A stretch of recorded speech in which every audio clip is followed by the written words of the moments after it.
5 simple memorise करने के तरीके, जिसमें मैं आपको पहले ही बता देता हूं, जो 5वां मेथड है वो पूरे वर्ल्ड में बहुत फेमस है, जिसको एक साइंटिस्ट ने इजाद किया था और इन्वेंट किया था, और वो मेथड जो है बहुत सारे बड़े बड़े टॉपर्स, बहुत सारे लोग उसको इस्तेमाल करते हैं चीजों को याद करने के लिए।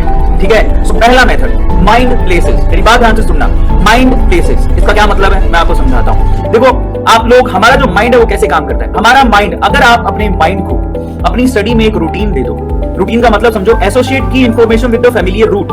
मतलब समझो आप एक घर से स्कूल जाते हो, ठीक है, घर से स्कूल जाते हो या फिर ऑफिस जाते हो और वापस स्कूल से घर आते हो, तो वो रास्ता आज आपको याद हो गया। ये मेरे साथ भी है। जब मैं पहली बार बेंगलोर आया था, बेंगलोर में ऐसा कहते हैं कि बेंगलोर में बिना मैप, गूगल मैप के आप चल नहीं सकते। और मैं सच बता रहा हूं, शुरू के 1 महीने तो मुझे इतनी कंफ्यूजन रहती थी कि वेदांतों का ऑफिस है कहां। लेकिन जैसे जैसे मैंने अपनी मेमोरी को एक रूट दिया, एक रूटीन दिया, तो मैं घर से स्कूल, स्कूल से घर, घर से ऑफिस, ऑफिस से घर, ये रूट जब मुझे मिल गया तो मेरे माइंड को एक मैप मिल गया और फाइनली उसने उसे मेमोराइज कर लिया।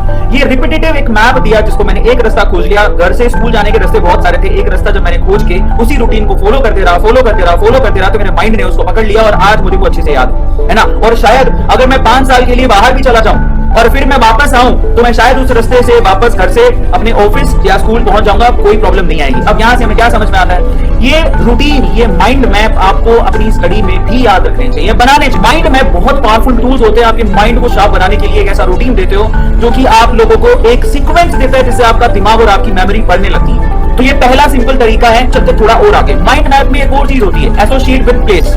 ये सिर्फ विद प्लेस नहीं है, चीजों के साथ भी आप कई बार आपने देखा होगा केमिस्ट्री में बहुत सारी चीजें मैं ना बाहरी दुनिया से रिलेट कर लेता हूँ, तो बहुत सारी चीजें बाहरी दुनिया से रिलेट कर लेता हूँ। आपको जो आप पढ़ रहे हैं उसको बाहरी दुनिया से रिलेट करके याद करने की कोशिश करो। वैसे आप बहुत बार निमोनिक्स बनाते हो, है ना, और बहुत सारी जगहों को, बहुत सारी चीजों को शामिल करते हो, और अगर आप ये काम करते हो तो आपका माइंड बढ़ता है और चीजों को जल्दी ग्रैब करता है। दूसरा, the more you visualize, the more you learn और remember। ये बहुत सिंपल चीज है।